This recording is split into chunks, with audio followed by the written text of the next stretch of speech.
নমস্কার বন্ধুরা, ডলির রন্ধনশালায় সবাইকে স্বাগত। আর আজকে তোমাদের সাথে শেয়ার করব দারুণ একটা নিরামিষ রেসিপিটা তাহলে শেষ পর্যন্ত দেখার জন্য অনুরোধ রইল।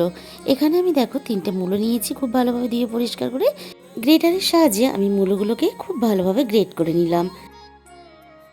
এরপর আমি পরিমাণ মতো সর্ষের তেল কড়াইয়ের মধ্যে গরম করে নিয়েছি। আমি এটা সর্ষের তেলে রান্না করব। এবার আমি ফোড়নে দিয়ে দিলাম কালো জিরে। ফোড়ন থেকে সুন্দর গন্ধ বেরিয়ে এসছে, তখন আমি দিয়ে দিলাম এখানে ছোট ছোট করে কাটা আলু। এবার একটু হালকা নাড়াচাড়া করে নেবো 2 থেকে 3 মিনিট। তোমরাও চেষ্টা করবে এরকম ছোট করে টুকরো করে কাটা আলু ব্যবহার করতে। এরপর আমি এখানে দিয়ে দিলাম আগে থেকে ভেজানো ছোলা ও বাদাম।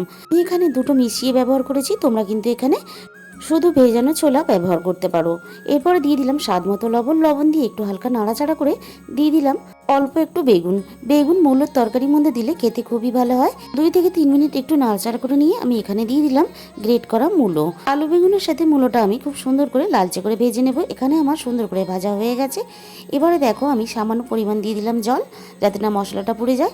এবার দিয়ে দিলাম 1 চামচ পরিমাণ আদা বাটা, 1 চামচ পরিমাণ হলুদ গুঁড়ো, আর দিয়ে দিলাম 1 চামচ পরিমাণ জিরের গুঁড়ো, আর দিয়ে দিলাম স্বাদ মতো চিনি। অবশ্যই এখানে চিনিটা ব্যবহার করবে। আর দিয়ে দিলাম এখানে 3টে ঝালের জন্য চেরা কাঁচা লঙ্কা। এখানে কিন্তু আমি কোনো গুঁড়ো লঙ্কার ব্যবহার করব না। খুব ভালোভাবে সব কিছু আমি এখানে একসাথে কষিয়ে নিয়েছি। সব কিছু খুব ভালোভাবে সিদ্ধ হওয়ার জন্য দিয়ে দিলাম 1 বাটি পরিমাণ জল। এইভাবে মূলো তরকারি বানালে মূলো খেতে পছন্দ করে না, সেও কিন্তু 1 বাটি পরিমাণ এই তরকারি খেয়ে ফেলবে। আমি যেহেতু এখানে মূলো তরকারিটা রুটির জন্য বানিয়েছি, তাই এইরকম একটা মাখা মাখা গ্রেভি রেখেই আমি কিন্তু নামিয়ে নেব। সব শেষে আমি দিয়ে দিলাম অল্প একটু গরম মশলার গুঁড়ো, আর দিয়ে দিলাম একটু ঘি।